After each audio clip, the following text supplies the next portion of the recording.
कोकणवासियांनी पोट भरण्यासाठी शेती सोडून मुंबई गाठली आणि गावाकडची शेती ओस पडू लागली.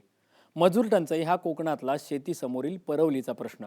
पण सामूहिक शेतीच्या माध्यमातून हा प्रश्न सोडवत मुंबईकर कोकणवासियांपुढे एक वेगळा आदर्श ठेवण्याचा प्रयत्न केलाय रत्नागिरी जिल्ह्यातल्या पोमेंडी गावच्या प्रमोद विचारेंनी. गावातल्या तरुणांना एकत्र घेऊन त्यांनी 84 गुंठ्यात कलिंगडाची एकत्रित शेती फुलवली. यातून त्यांना 4 लाख रुपयांचा नफा अपेक्षित आहे. आज आपण कोकणातल्या कलिंगड शेतीची यशोगाथा जाणून घेण्यासाठी रत्नागिरी जिल्ह्यात जाणार आहोत.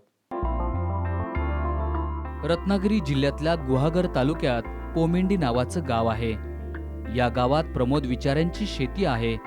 नोकरीनिमित्त विचाऱ्यांनी बराच काळ मुंबईत व्यतीत केल्यामुळं गावाकडची शेती पडून होती. गावातले बहुतांश लोक नोकरीनिमित्त मुंबईला आल्यामुळं शेती बराच काळ पडून होती.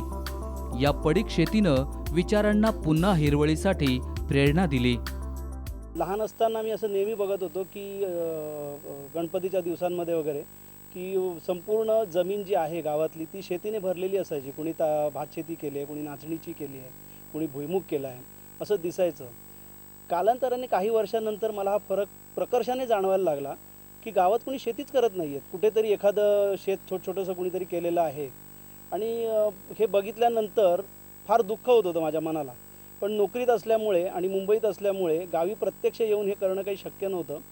तर 2013 साली मी नोकरी जी करत होतो त्याचा राजीनामा दिला आणि बराच वेळ म्हणजे जेवढा जास्तीत जास्त वेळ आपल्याला गावी देता येईल त्याचा प्रयत्न केला. आणि 2013च्या नंतर इकडचे स्थानिक जे शेतकरी आहेत त्यांना भेटून त्यांच्याशी चर्चा करून त्यांना उद्युक्त करण्याचा प्रयत्न केला की आपण एकत्र येऊन शेती करूया. गावाकडे गेल्यानंतर त्यांनी अनेकांना शेती का परवडत नाही यावर विचारणा केली. तेव्हा मजूर टंचाई हे शेती पडीक राहण्याचं मुख्य कारण असल्याचं त्यांच्या लक्षात आलं. कळीचा मुद्दा आहे की शेती परवडत नाही कारण मजुरी द्यावी लागते.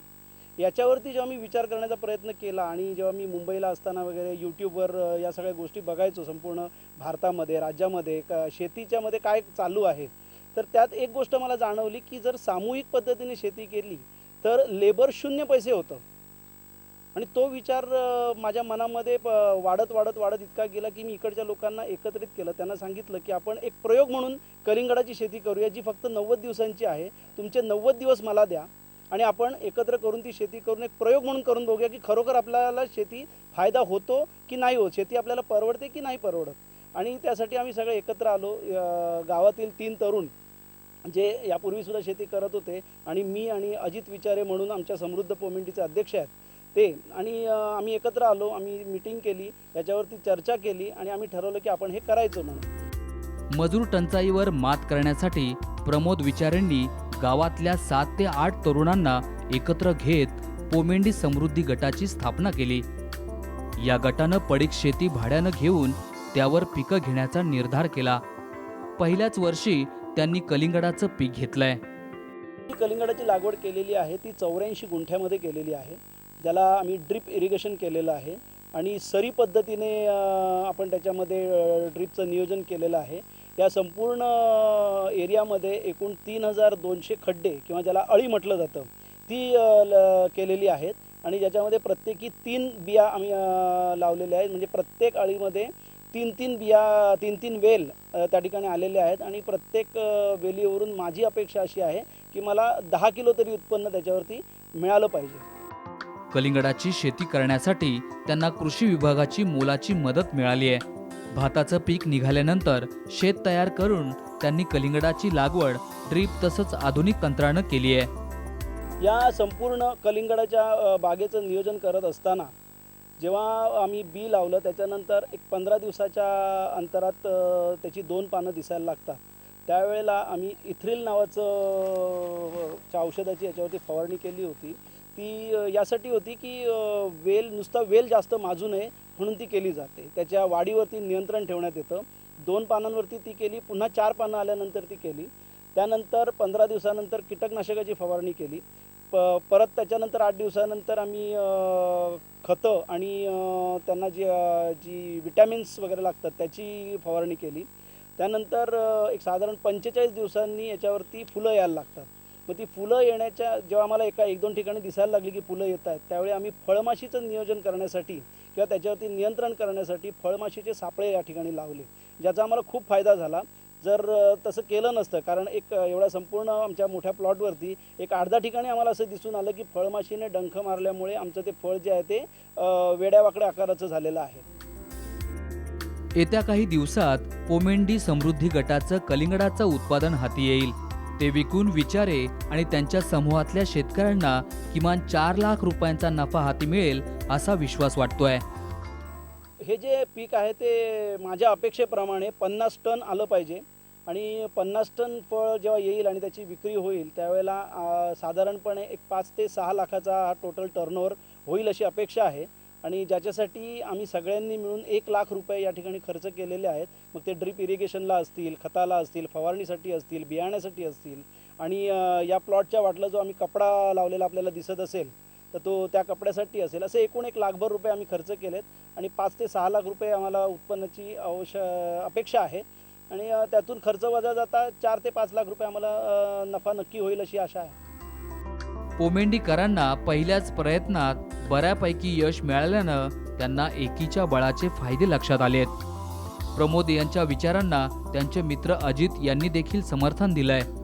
मुंबईमध्ये नोकरी करताना कंपनी बंद पडल्यानं अजित यांनी गावी येऊन शेती करण्याचा घेतलेला निर्णय आज फायद्यात पडल्याचा त्यांचा आत्मविश्वास सांगतोय. काही कारणांमुळे डबगाईला कंपनी आणखीन निर्णय घेतला की आपण कोकणात आपल्या गावी जाऊ आणि कोकणात गावी आल्यानंतर मग आम्ही समृद्ध पोमेंडी प्रतिष्ठान म्हणून संघटना स्थापन केली. गावात मला त्याचा अध्यक्ष बनवलं आणि त्या माध्यमातून आम्ही पाणी, ग्रामीण विकास आणि आम्ही स्वतःचा आर्थिक विकास हे करण्याचं धोरण आम्ही राबवलेलं आहे. आम्ही 6 एकत्र आलेलो आहोत. आणखी 3 सदन आणि 3 होतकरू शेतकरी असे आम्ही एकत्र घेऊन आर्थिक विकासासाठी आम्ही एकत्र आलो आणि ह्या 3 महिन्यात आम्ही सगळी कामं बाजूला ठेवून संपूर्णपणे 3 महिने ह्या कलिंगड प्रकल्पासाठी राबलेलो आणि त्याचंच यश हे आम्हाला दिसतंय. आता थोड्याच मध्ये आमच्या हातामध्ये जेव्हा पैसा तेव्हा आम्हाला त्याचं समाधान फार मोठं मिळेल व हे कोकणातल्या तरुणांसाठी एक आदर्श उदाहरण होऊन जाईल की एकत्र या आणि शेती करा, आर्थिक समृद्ध व्हा आणि आपलं यश त्यामध्ये निश्चित तुम्हाला यश मिळणार. पोमेंडी गावातले बहुतांश नागरिक मुंबईमध्ये राहतात. त्यामुळं गावात शेतात काम करायला कोणीच तयार नसल्याचं चित्र होतं. पण विचारांनी केलेल्या प्रयत्नामुळं गावातलं चित्र बदलू लागल्याची भावना सरपंचांची आहे. उत्पन्न जे आहे ते खूप चांगल्या प्रकारे आलेलं आहे. हे बघून आम्हाला खरंच खूप समाधान पण वाटतंय. मी गावातील आणखीन शेतकऱ्यांना हेच सांगेन की त्यांनी असंच एकत्रितपणे येऊन काहीतरी म्हणजे ग्रामपंचायतीमार्फत किंवा पंचायतीमार्फत जे योजना असतात त्यांचा लाभ घेऊन अशीच काहीतरी उपक्रम राबवून त्यापासून उत्पन्न चांगलं मिळावं, जेणेकरून गावातील लोकांनासुद्धा एक उत्पन्नाचं साधन मिळेल आणि गावातील मजूर जे असतील ते बाहेर न जाता गावातच राहतील. मुंबईमध्ये राहत असताना गेल्या 4 वर्षात साम टीव्हीवरील ॲग्रोवन बातमीपत्रातल्या माहितीचा शेती करताना फायदा झाल्याचं विचारे सांगतायत. हा जो प्रोजेक्ट मी केलेला आहे याच्यामध्ये सिंहाचा वाटा जर कोणाचा असेल तर तो साम ॲग्रोवनचा आहे. गेले कित्येक वर्ष मी साम ॲग्रोवनचा दर्शक आहे आणि वाचकसुद्धा आहे आणि त्याच्यातूनच बऱ्याचशा गोष्टी मला कळत गेल्या की नाही असं केलं तर असं होतं, तसं केलं तर तसं होतं. ज्या काही स्टोरी, ज्या यशोगाथा सामवर दाखवल्या जातात त्याचं माझ्याकडे संकलन केलेलं आहे मी की याच्यातल्या कुठल्या गोष्टी मी माझ्या गावात उपलब्ध जी काही साधनं माझ्याकडे आहेत त्याचा वापर करून करू शकतो. आणि हे सगळं करत असताना मला प्रकर्षाने हे जाणवलं की आपण कलिंगडाची शेती नक्की करू शकतो, कारण ती फक्त 90 दिवसाची आहे आणि 90 दिवसासाठी आपण काही लोकांना संघटित करून हे जर केलं तर साम ॲग्रोवनसाठी नक्की एखादी सक्सेस स्टोरी आपण आपली देऊ शकतो. बराच काळ मुंबईत राहिल्यानंतरही गावाकडे येऊन शेतीच्या माध्यमातून हिरवळ फुलवण्याची प्रेरणा उजाड शेतीनंच दिल्याची विचारांची प्रामाणिक भावना आहे. गावातल्या उजाड जमिनींनी मला प्रेरणा दिली, कारण जे चित्र मी माझ्या लहानपणी बघितलं होतं ते चित्र मला माझ्या या वयात आणि पुढच्या उतार वयात मला दिसलं पाहिजे आणि मी एकटा काही करू शकत नाही आणि हे झालं पाहिजे. तर मग ते कसं होईल?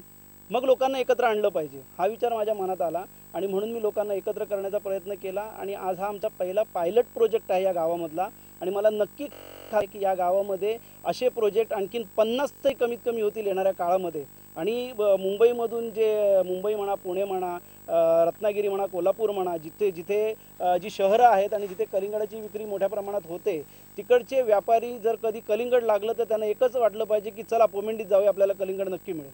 अशी परिस्थिती या गावात निर्माण झाली पाहिजे. कोकणातल्या युवकांनी नोकरीसाठी मुंबईला न पळता गावात पडीक असलेल्या जमिनीमध्ये शेती करण्याचा प्रयत्न करावा असं विचारांना वाटतंय. मी जेव्हा गावी येतो तेव्हा बरेच नोकरीधंद्याला नसलेली मुलं मला दिसतात, गप्पा मारत असतात किंवा वेळ कसा तरी घालवत असतात.